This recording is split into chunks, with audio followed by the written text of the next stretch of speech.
আসসালামু আলাইকুম রহমতুল্লাহি ওবারাকাতু। সুপ্রিয় দর্শক মণ্ডলী, আশা করি মহান আল্লাহ তাআলার অশেষ রহমতে আপনারা সকলেই ভালো আছেন।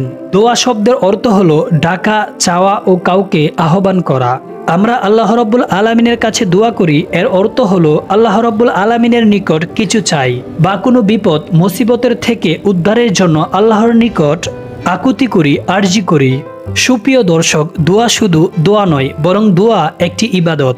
হাদিস শরীফেও এসেছে দোয়া একটি ইবাদত। অন্য একটি হাদিসে এসেছে রাসূল সাল্লাল্লাহু আলাইহি ওয়াসাল্লাম বলেছেন, দোয়া হচ্ছে ইবাদতের মগজ। সুপ্রিয় দর্শক, মুখে মুখে সর্ব অবস্থায় আমরা আল্লাহর নিকট চাইব এবং দোয়া করব। দোয়া কবুল হওয়ার কিছু সময় রয়েছে, যেই সময়গুলোতে দোয়া বেশি কবুল হয়, কিন্তু তা সত্ত্বেও সর্ব অবস্থায় আল্লাহ রাব্বুল আলামিন দোয়া কবুল করেন। রাসূল সাল্লাল্লাহু আলাইহি ওয়াসাল্লামকে জিজ্ঞেস করা হয়েছে যে, হে আল্লাহর রাসূল, কোন সময় দোয়া সবচেয়ে বেশি কবুল হয়? উত্তরে রাসূল সাল্লাল্লাহু আলাইহি ওয়াসাল্লাম বলেছেন, নামাজের পরবর্তী দোয়া এবং শেষ রাতের দোয়া সবচেয়ে শ্রেষ্ঠ দোয়া। তো বন্ধুরা, আমরা নামাজ আদায়ের পর এবং শেষ রাতে বেশি বেশি দোয়া করব। এছাড়াও যখনই আমরা সুযোগ পাই তখনই আল্লাহর কাছে দোয়া করব। বৃহস্পতিবার রাত সম্পর্কে আজকে আপনাদের সাথে কিছু বলতে চাই। বৃহস্পতিবার রাতে দোয়া করলে দোয়া বেশি কবুল হয়। এমনিতে হাদিস শরীফে এসেছে, মধ্যরাত্রে যখন সবাই ঘুমে নিস্তব্ধ হয়ে যায়, পৃথিবীর সকল শব্দকণিকাগুলো যেন গাপটি মেরে চুপ হয়ে যায়, সেই মুহূর্তে আল্লাহ শেষ আসমানে নেমে এসে উদাত্ত আহ্বান করেন, হে আমার প্রিয় বান্দারা, কার কি প্রয়োজন আমার কাছে চাও, আমি তোমাদের দোয়াকে কবুল করব। এই রাতগুলোর মধ্যে বৃহস্পতিবার রাতই হচ্ছে শ্রেষ্ঠ রাত্রি।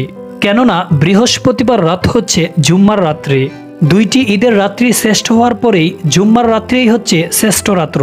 কেননা এই বৃহস্পতিবার রাতে আল্লাহ তাআলা আকাশের দরজাগুলো খুলে দেন মানুষের আমলগুলো পৌঁছানোর জন্য।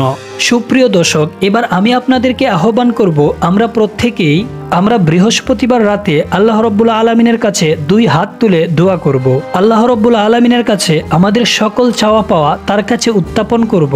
নিঃসন্দেহে তিনি সবার ডাক শুনেন এবং সবার কথা জানেন।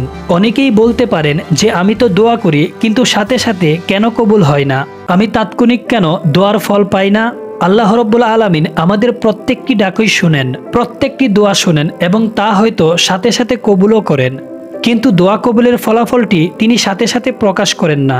হয়তোবা এর থেকেও শ্রেষ্ঠ কিছু আপনার জন্য নির্দিষ্ট করেন, কিন্তু এমনটা কখনোই হয় না যে আপনি দোয়া করলেন অথচ আপনার দোয়া কবুল হয় না।